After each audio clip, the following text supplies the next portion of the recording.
God, you should zoom into my eyes. It's like starstruck right now. It's like, of course, it's Shah Rukh Khan. Oh, she's amazing. If I'm even compared to her, that's a compliment.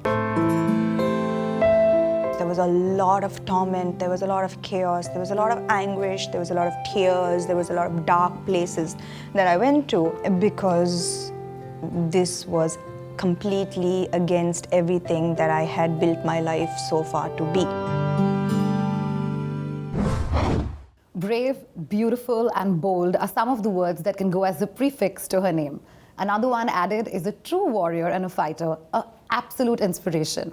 Hi, this is me, Hesha Chima, and no guessing points who we're welcoming on ETimes today. Samantha. Oh, wow, that's quite an introduction. Thank you, Hesha. Have to start off by asking you how you're feeling today and what's your vibe like, your new film?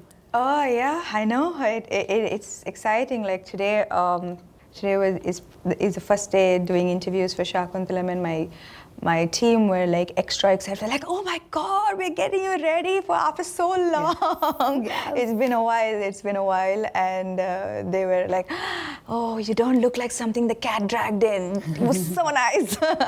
So I got a thumbs up from them. So I'm feeling a bit confident and excited today.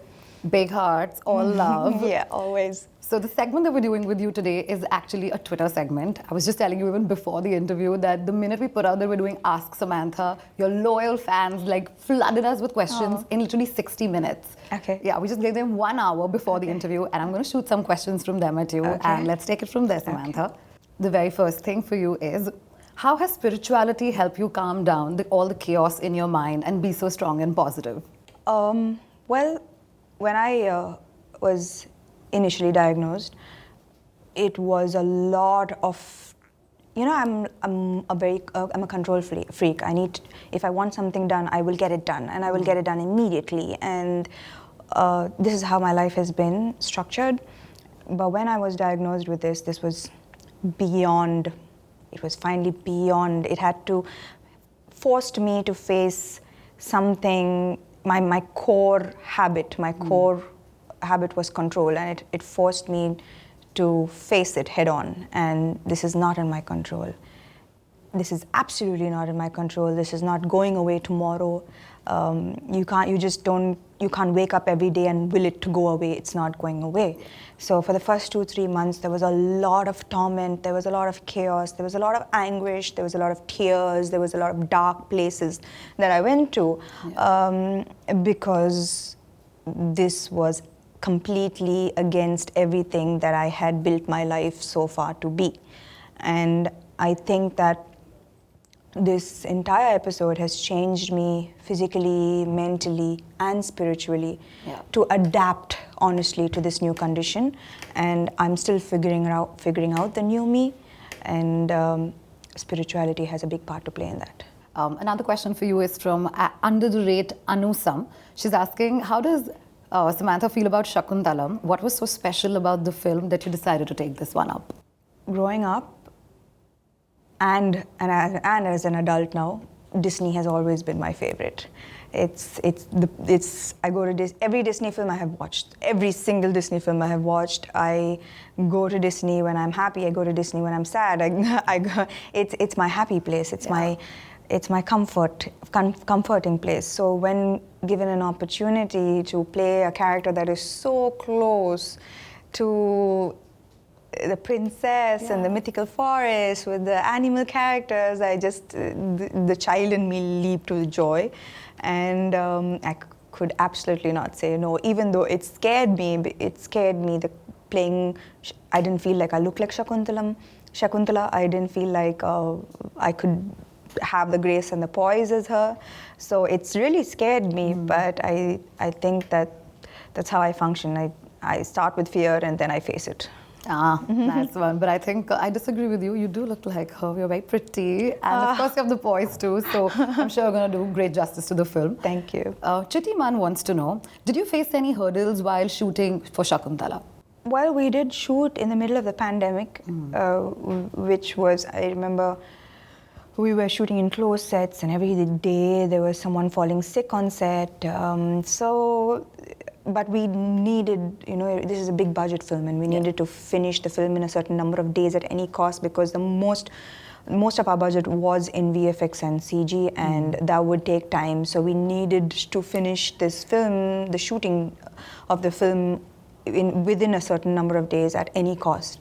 So we were shooting right through it, and I think, that time we were still unaware of what was going on. Everyone was learning every day. Every day there was something new coming up. So those were challenging times, but I think we pulled through. Pia_H wants to know, RRR recently put India on the map. What's your take on that? All this while we were dreaming small. Yeah. It's time to dream big. I think that we've always had rooted stories. It's time to refine them and for a global audience now, because RRR has taught us to dream really big. A lot of people also felt that, your song "Oo Antava" from Pushpa could have been there too. So that was great. Your fans also said that. Yeah, my fans will say that, of course. Yeah, they will say that. We also feel that. Okay, Veena189 wants to know, Samantha, you've worked in multiple languages. Do you find any difference between working in different industries? Absolutely not. And it's just a different language, but everything else remains the same. So I've never felt that difference, honestly. Then she also has one more question. Can you describe a moment in your career that you're particularly proud of? A moment in my career would probably be the day I came back to set. After this break, I for the first few months, I didn't see myself get here at all. So yeah, I'm proud. For the first time, I'm actually saying that I'm proud of myself. That's actually the whole thing, because you had so much guts and courage to do this, and I think as women especially, we tend to underplay our achievements, and I think that's something that I would like to change now about myself, because I'm constantly giving credit to someone else for everything that has happened. For every success, for every achievement, there's always, I try to shift it to another person and not really accept it. But I think it's time that women in general also have that problem, I think. Do you have that problem? Yeah, I do. When you get a compliment that you were like... Can't take it well. Yeah, you can't take it well. I don't know why it's so ingrained in our system that we have to give credit to somebody else for our hard work and our pain and our achievements. So I think it's time to own it. Yes, indeed. Yes. Natasha wants to know, from your film Shaakuntalam, what's that one special moment that stayed very close to you? There's this scene in the second half. It's a court scene, and it's pivotal for the film to work. It was a very, very important scene, and I particularly love that scene, and I love everything about that scene, everything from the sets to the performances and to the way that scene was written. So I think it's probably a kind of a big highlight in the second half, and that's my favorite scene. Priya wants to know, describe the Indian adaptation of Citadel in one word. It's not an adaptation. It's an original. And describe it in one word? Yeah, like for you. In one word. You see all the number of expressions on my face, because there's it's everything packed into one. It's so much packed into one. Power-packed maybe then. Yeah, power-packed maybe. Power-packed in that case. What are some of the biggest challenges that you have faced in your career? That's Anil161. Cutting out the noise and listening to the voice in my head. Veena wants to know, how does Samantha balance her personal and professional life? We all want to know actually, how to crack this, yaar. Tell me when you know. Nice. Okay. Before your show, Gunjan's question is, Priyanka is all set to do Citadel. Your word for that? And are you worried that there might be any comparisons? Oh, she's amazing. If I'm even compared to her, that's a compliment. So it's a positive thing for you. Okay. Lastly, there was a huge discussion that you could be a part of Jawan, and now that you're not, do you want to work with Shah Rukh anytime soon? And that is from Sai Sunil Reddy, and he sent me that question 100 times. Oh my God, you should zoom into my eyes. It's like starstruck right now. It's like, of course, it's Shah Rukh Khan. Great. Thank you so much, Samantha. This was great talking to you. Thank you.